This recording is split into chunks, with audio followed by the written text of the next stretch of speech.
welcome to my tutorial on Facebook. Before we get started, I just would like to give you a little background on Facebook.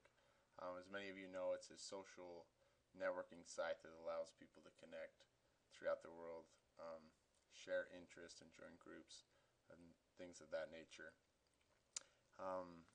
If you're curious about joining Facebook, this lesson will allow you to explore the basics of what it is, how to set up an account, and the basic knowledge of the program.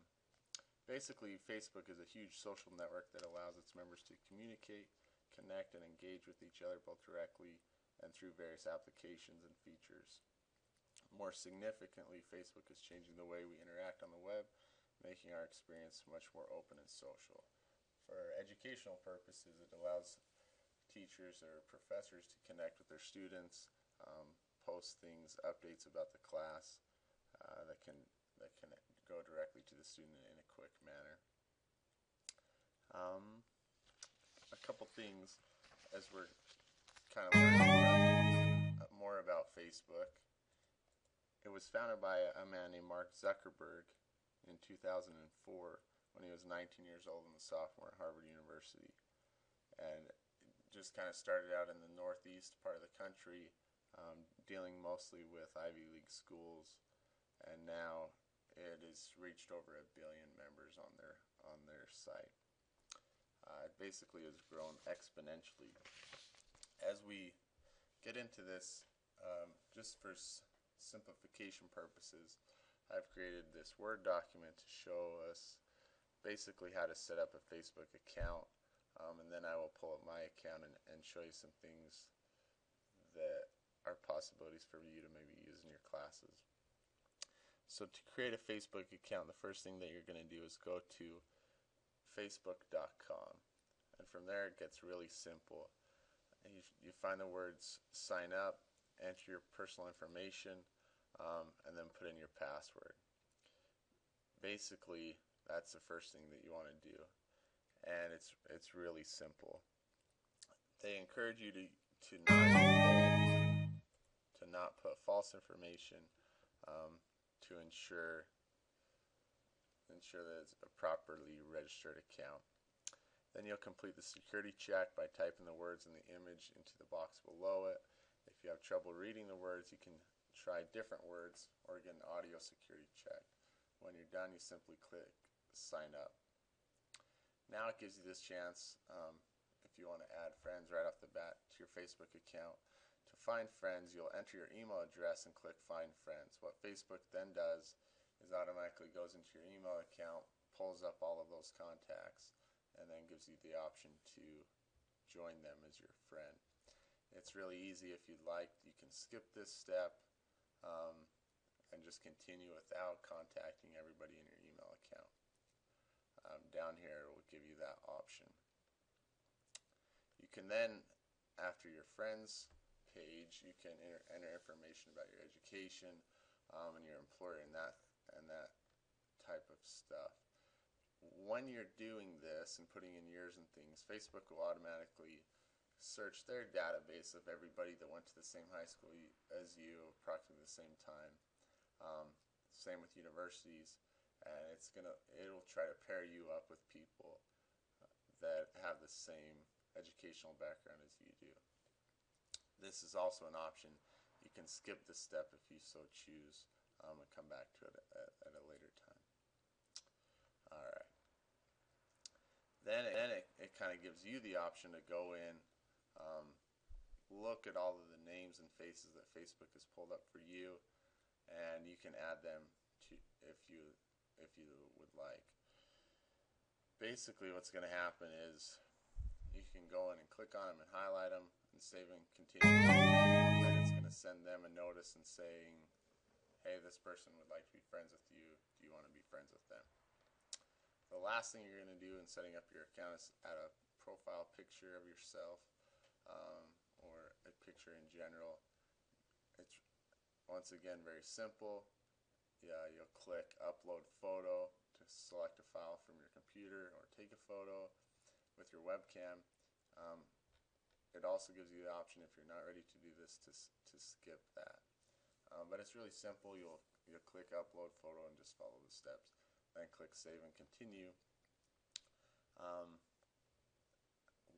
Finally, you're going to confirm the email address that you used. So you'll go to your email. You should have received an email from Facebook. You'll click the link, and this finishes the setup process.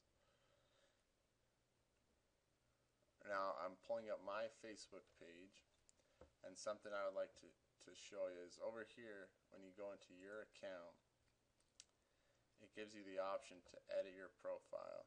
And here you can do many things as far as privacy goes. For example, I really don't want a million people telling me happy birthday on my birthday, so I clicked don't show my birthday. And then over here on the left hand side you can click to edit all these different information if you like.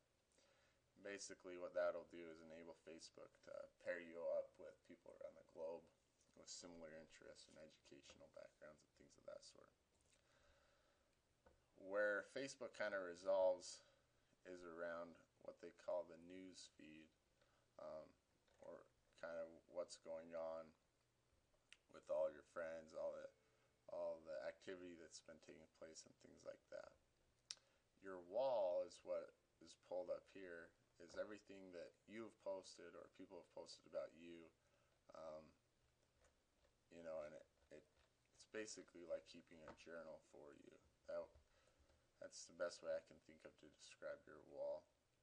Anything that you've typed in or people have typed about you, that's what's going to be pulling up here. Okay. Then if you go back here and you just click on Facebook, it'll take you into that news feed with all the activity that's going on around you, everybody that's typing in new stuff or things of that nature. For educational purposes, something that I want to highlight is these pages. It gives you the option to create a page, and what you can do is you could go in, create a page for your class or your course, and put information about it. For example, I'm in the process of creating a work-based learning page for my interns, just so that I can post updates and things like that. The biggest thing right now in education and Facebook is they're very cautious, especially in high schools, to kind of open the door of social networking, which is totally understandable because there are many times where it's just too easy to cross the line that shouldn't be crossed, basically. But for our purposes today, I'm going to show you this Boxler Elite Fitness page. It's the page I created for my home personal training page, personal training business. Sorry. If you go in, it basically pulls up an administration page where you can do all kinds of things. If this was educationally related, you could post updates here, where every student that is a part of your program or page or that have joined your site, they get these updates automatically on their Facebook page. So when I go in and type something like this right here and then click enter, within a matter of seconds it sends it to everybody on that page. Basically, it's a way of instant communication with many different people. Okay, so we're going to go back to the news feed, look at basically kind of that home page and see what's going on. There's endless possibilities as far as adding friends or looking for friends or things like that. For instance, if we click here on find friends, basically it's going to take you back to that first step where you type in your email and you can click find friends. If you scroll down, however, it's going to show you everybody that Facebook thinks you should be friends with, basically. And they have a tendency to tell you what they think is best for you. So, for instance, this Katie Morgan, it's telling me that I have 5 other mutual friends. She went to Boxler High, same as me. If I would like to, all you'd have to do is click add friend. It'll send her a notice saying, Jessie Roberts would like to be friends with you, and she can either accept or decline. The problem is, after joining or being a friend with somebody, it's a little bit of a process to stop being a friend with somebody. and they're always going to see what you're posting and things like that. So you always want to make sure it's appropriate, things like that. But as you can see, Facebook thinks I should be friends with these hundreds and hundreds of people, and the list will just continue to go on. And basically, it's going to try to relate me to all these different people. So it's going to tell me which of my friends are friends with them and things like that. Kind of in closing, when Mark Zuckerberg created Facebook, his whole goal basically was to connect the world through social networking. And he's done that. It has reached basically across the globe, and according to the latest statistics, 1 in 8 people around the world use Facebook, which is a really high percentage considering all of the undeveloped countries around the world. In the United States, the latest statistic was 1 in 3 computer users are on Facebook. So as you can see, it's a social networking tool that has reached basically everywhere, including to the students that are now coming up through education.